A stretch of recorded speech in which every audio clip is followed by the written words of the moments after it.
श्री कृष्णाय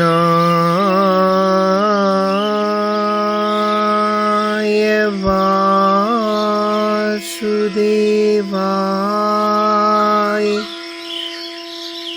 देवकी नंदनाय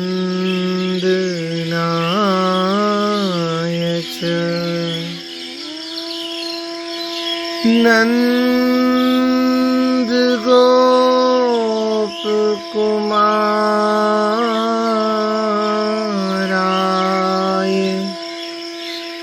श्री गोविंदाय नमो नमः।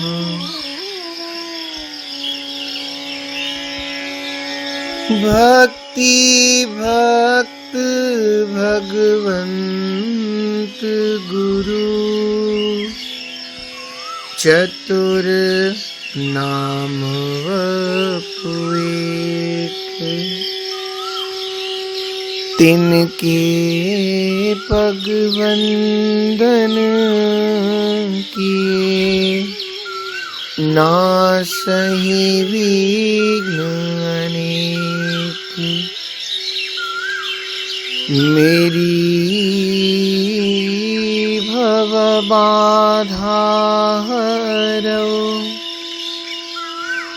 श्री राधा नागर दोई, जातन की झाई परे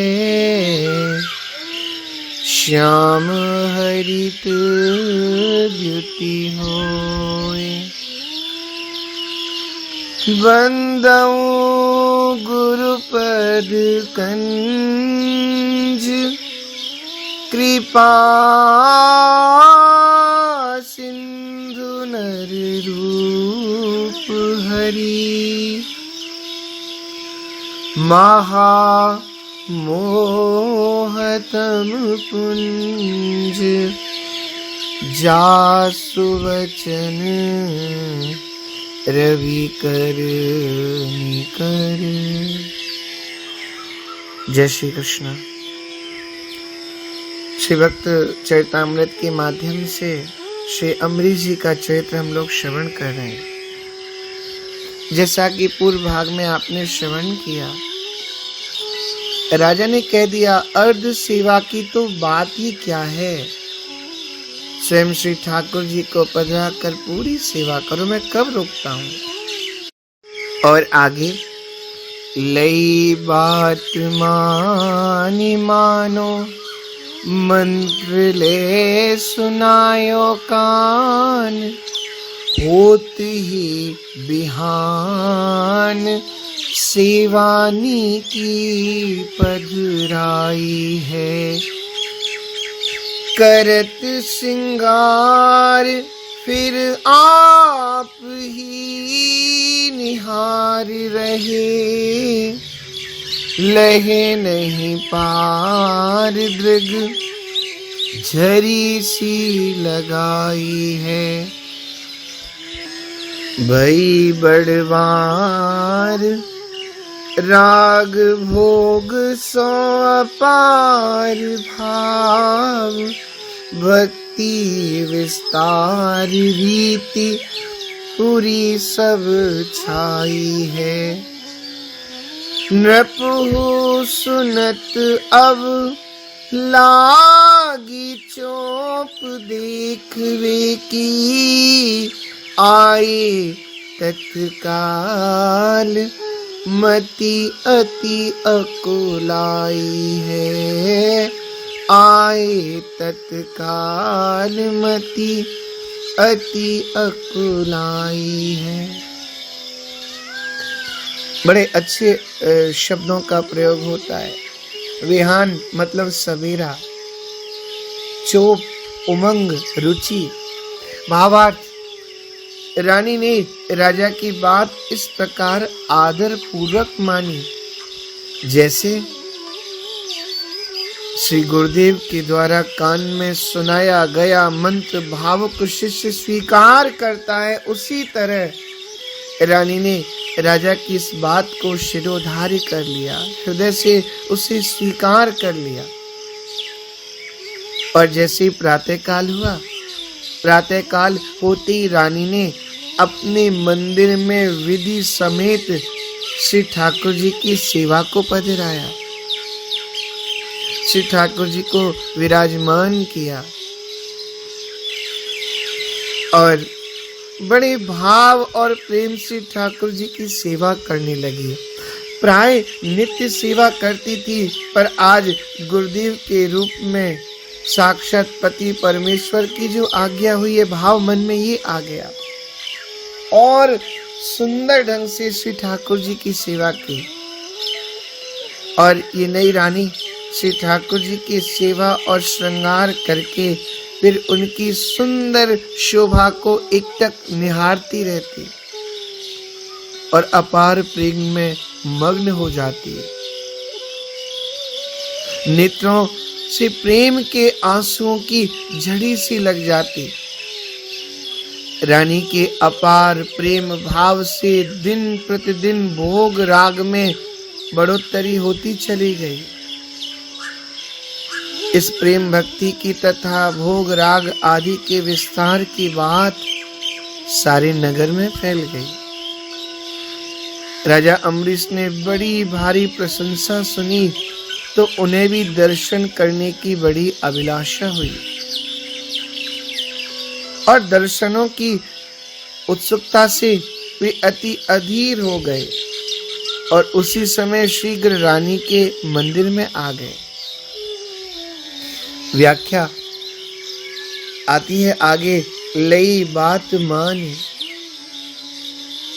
ये जो पद है उसकी बड़ी सुंदर व्याख्या संत करते हैं। इससे जनाया गया रानी के हृदय में भक्ति के संस्कार पूर्व से विद्यमान हैं। निश्चय ही अनेक जन्मों तक विविध साधनों के द्वारा अपने समस्त कल्मश नष्ट कर डाला है, तभी तो भगवत सेवा में इतना अनुराग है। जन्मांतर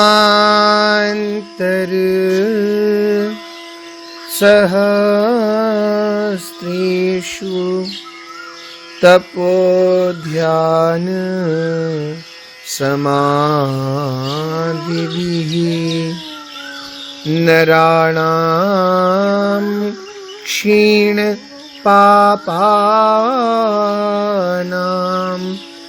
कृष्णे भक्तिः प्रजायते, कृष्णे भक्तिः प्रजायते।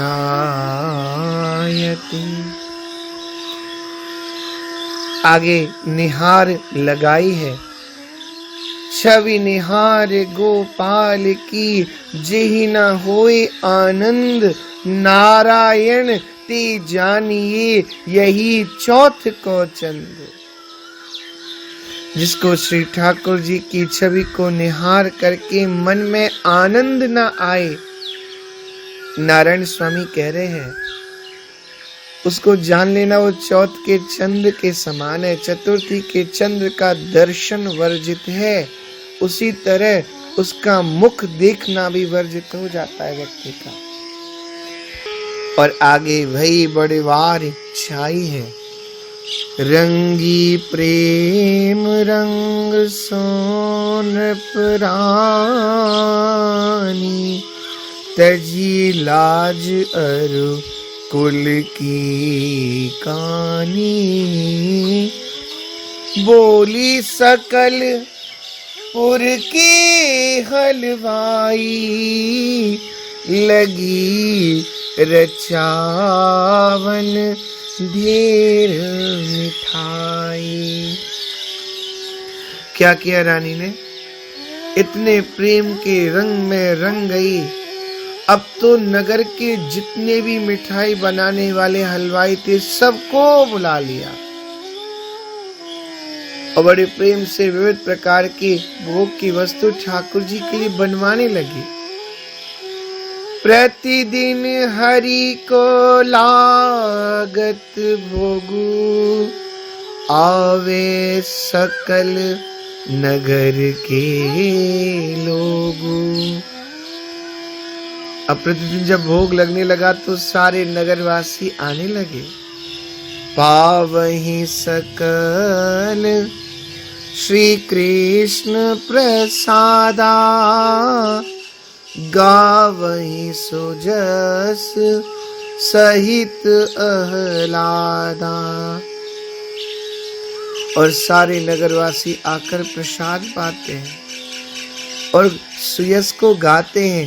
पुनि डोड़ी पर महपिटवाई, आवे इत पुरजन समुदाय। जो एहे प्रसाद सोपे है, विमुख को इत ते नहीं जे है। पूरे नगर में जोड़ी पिटवा दी गई। कहा सारे पुरवासी यहाँ आए, नित्य दर्शन करें, और जो आएगा, जो है प्रसाद सोपे है, वो श्री ठाकुर जी का प्रसाद पाकर के जाए। कोई भी बिना प्रसाद पाए न जाए। यह सुनि पुरजन दिवस प्रति, हरि दर्शन को लीन। रानी मंदिर आवही, पावही अतिशय चैन। रानी मंदिर आवही, पावही अतिशय चैन।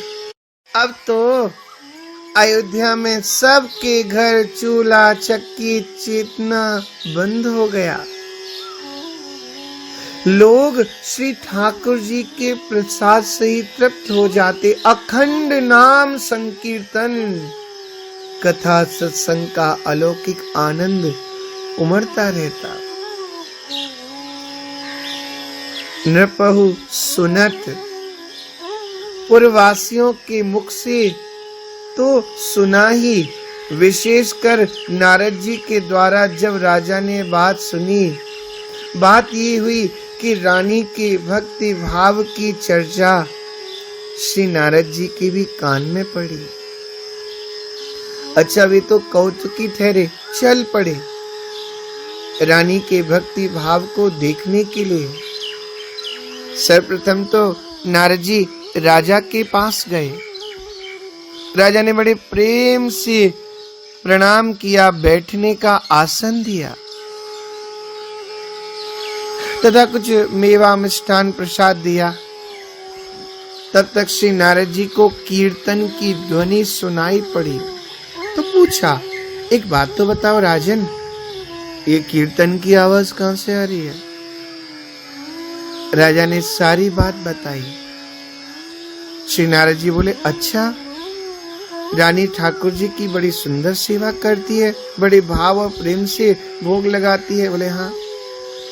तो नारद जी ने कहा, मैं एक काम करता हूँ, मैं पहले जाकर रानी जी के ठाकुर जी का भी दर्शन करके आ जाता हूँ। यह कह करके चल दिए। श्री नारद जी जब वहां पहुंचे तो वहां का आनंद देखकर मुग्ध हो गए। जाते ही रानी ने बड़ी श्रद्धा से अर्घ पाद्यादि से देवर्षि का पूजन किया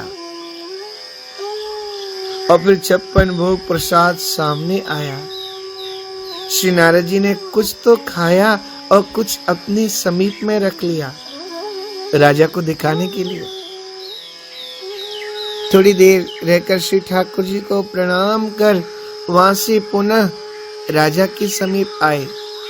सोचते आ रहे हैं कि राजा तो थोड़े से किशमिश बादाम पर ही हम लोगों को टाल देते हैं, परंतु यहाँ तो बड़े भाव की सेवा है, रानी ने तो बाजी मार ली।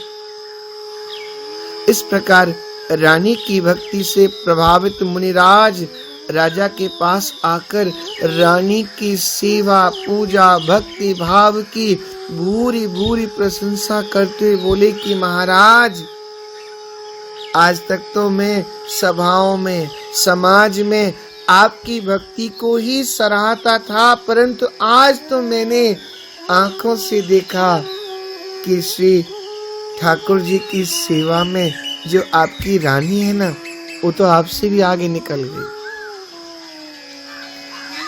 तो अब लागी चौप देख रेखी। क्योंकि जब नारद जी प्रशंसा कर रहे हैं तो अवश्य ही भक्ति विशेष है, क्योंकि मृषा न होए देव ऋषि भाखा।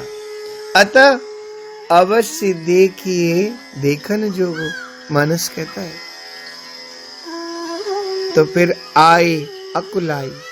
राजा बड़ी शीघ्रता से अपना दैनिक सेवा कार्य, जो भी उनकी सेवा है ठाकुर जी की, उस सेवा कार्य संपन्न कर रानी के यहाँ जाने को उचित समय शोध कर बड़ी उतावली से चले। यह एक बात ध्यान रखने की है, राजा का यह जाना रानी के यहाँ नहीं, बल्कि प्रभु अनुरागिणी बड़भागिनी भागवती के यहाँ समझना चाहिए। राजा रानियों से उदासीन है, न कि भगवत भक्तों से।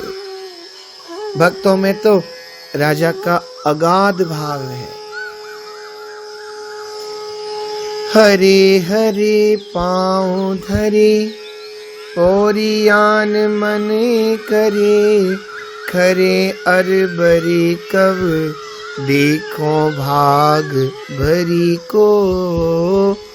चले, अब चल दिए और जाकर के मंदिर में पहुंच रहे। गए चली मंदिर लो, सुंदरी न सुधी अंग, रंग भीज रही दृग, लाई रही झरी को। बीन ले बजावे गावे लालन रिझावे, त्यों त्यों अति मन भावे, कहे धन्य यह घरी को। द्वार पे रयो न जाए, गई ढींग ललचाए, भई उठ ठाड़ी देख, राजा गुरु हरि को। भई उठ ठाड़ी देख, राजा गुरु हरि को। शब्दार्थ इसका आता है, हरे हरे का भाव यहाँ धीरे धीरे, और पौरियान यानी द्वारपालों को, भाग भरी यानी भाग्यशालिनी, खरे मतलब चौके, प्रेम विशुद्ध खड़े, अरबरे आतुर विशेष।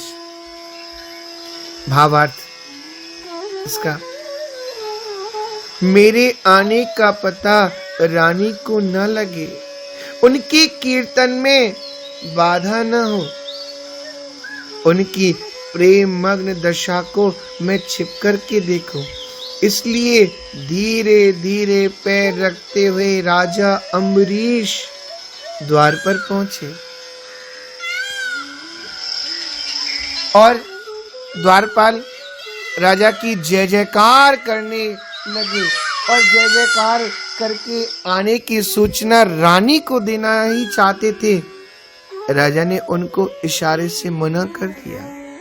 विशुद्ध प्रेमातुर राजा ने थोड़ी देर वहीं खड़े रहकर प्रेम गान की ध्वनि सुनी। उसके बाद वे ललचाए कि सौभाग्यशालिनी का जो भक्ता है, ये इस सौभाग्यशालिनी भक्ता का मैं कब दर्शन करूं। राजा से रहा नहीं गया, भीतर मंदिर के द्वार पर जाकर के देखा उस प्रेमवती रानी को अपने शरीर की सुध नहीं है, क्योंकि वह प्रेम के आनंद में मग्न है। उसके नेत्रों ने आंसुओं की झड़ी लगा करके रखी है। रानी वीणा बजाते हुए गा गा कर अपने प्यारे लाल जी को ज्यों ज्यों प्रसन्न करती है, त्यों त्यों रानी की वह दशा राजा के मन को बड़ी प्रिय लग रही है। अपना अहोभाग्य मानकर राजा ने मन में कहा कि इस घड़ी को धन्य है, बारंबार धन्य है। अब राजा से मंदिर के द्वार पर खड़ा नहीं रहा गया, ललचा करके रानी के समीप गए। रानी अपने भक्त राज, राजा, गुरु और हरि को आया देख करके उठ खड़ी हो गई।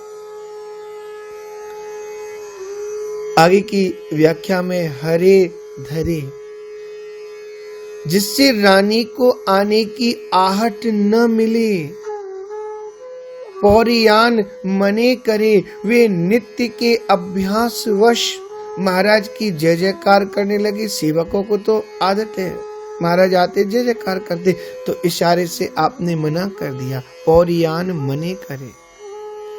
देखो भाग्य भरी को, यहाँ व्याख्या करते हैं संत लोग, भाग्य भरी को सोई गुणज्ञ सोई बड़ भागी, जो रघुवीर चरण अनुरागी। देखो भाग्य भरी को, जो ठाकुर के चरण का अनुरागी हो।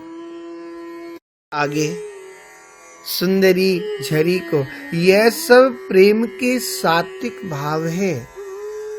भगवान का दर्शन कर प्रेम में शरीर की सुध नहीं रह जाती, और सच्ची बात है। आप दर्शन करें, मानस में भी वर्णन है, राम देख मुनि देह बिसारी। और जब श्री राम जी का प्रवेश होता है, मूर्ति मधुर मनोहर देखी, भयउ विदेह विदेह विषेखी। भय मगन सब देखन हारे, जनक समान अपान बिसारे। देखी भानुकुल भूषण ही, बिसरा सकीन अपान। अब दर्शन करें, ठाकुर जी का दर्शन ही इतना कल्याणकारी है, प्रेम में सब भूल जाते हैं। धन्य यह घड़ी, धन्य घड़ी सोई, जब सत्संगा। तो सत्संग, ठाकुर जी का दर्शन आदि आदि, इन सब बातों को विशेष रूप से माना जाता है। और सच्ची बात है, श्री ठाकुर जी का दर्शन जब प्रेम से भावित होकर के, प्रेम में डूब करके, प्रेम के उस रस में सराबोर होकर के भाव जब दर्शन करते हैं श्री ठाकुर जी का, तो शरीर की सुध नहीं रहती। छवि निहार न रहत सार कछु, निस दिन पल छिन याम की। नारायण बौरी भई डोलूं, मैं रहुई न काऊं काम की। मैं किसी काम की नहीं रह गई, जाए लगन लगी घनश्याम की। कौन संसार की स्थिति को याद करेगा? कौन अपनी शरीर की स्थिति को याद करेगा? जब साक्षात ठाकुर सामने खड़े हो, उनका सत्संग हो रहा हो, उनका दर्शन हो रहा हो। देख भानुकुल भूषण बिसरा सकिन अपान। और राजा ने देखा, इतना सुंदर इसका भाव, ऐसा भाव बड़ा दिव्य भव्य है। और आगे की व्याख्या भई उठ हरि को हम लोग अगले भाग में करेंगे। जय श्री कृष्ण।